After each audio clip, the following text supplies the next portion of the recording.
Exit poll, opinion poll में हमेशा आप डाउन हुए हैं।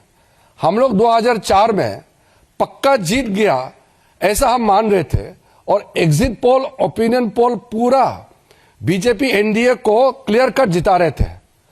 लेकिन जब काउंटिंग हुआ तो हम हार गए।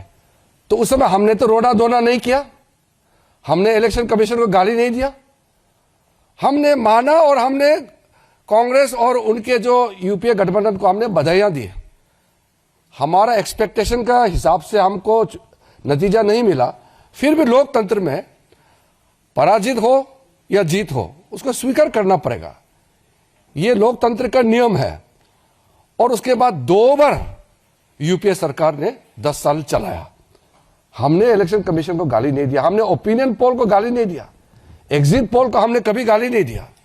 लेकिन उन्होंने उस समय जब एग्जिट पोल उनका फेवर में गया तो बोलता है बहुत अच्छा, जब विरोध जाता है तो वो मीडिया को गाली देते हैं।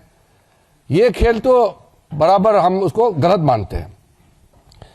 दूसरा, बार बार राहुल गांधी बोलते हैं वो एटम बम फूटने वाला है। इनका एटम बम कभी फटता क्यों नहीं है? ये कोई विषय को लेकर के गंभीरता से आता नहीं, बोलते कि हाइड्रोजन बम फटेगा। आज का जो विषय को लेकर के मैं तो इतना दुखी हूं कि मैं इसको लेकर के आपसे बात करना पड़ रहा है।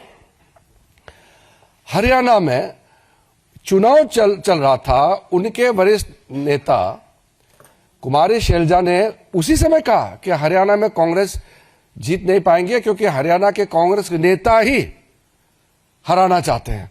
अभी 3 दिन पहले उनके एक फॉर्मर मिनिस्टर ने कांग्रेस से इस्तीफा दिया और यह भी कहा कि कांग्रेस हरियाणा में इसलिए हारा कि कांग्रेस के नेता ही काम नहीं कर रहे थे और खुद ही हरा रहे हैं।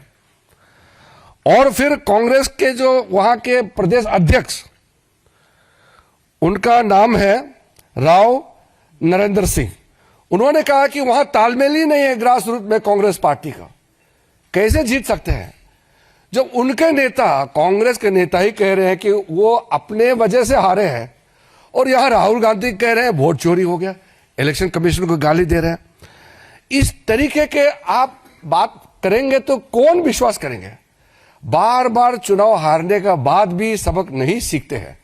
कांग्रेस के कई नेता हमसे मिले हैं, बहुत दुखी है। वो कह रहे हैं कि राहुल गांधी जब तक उनका नेता रहेगा कांग्रेस जीत नहीं सकते हैं, और वो ईवीएम को गाली दे रहे हैं।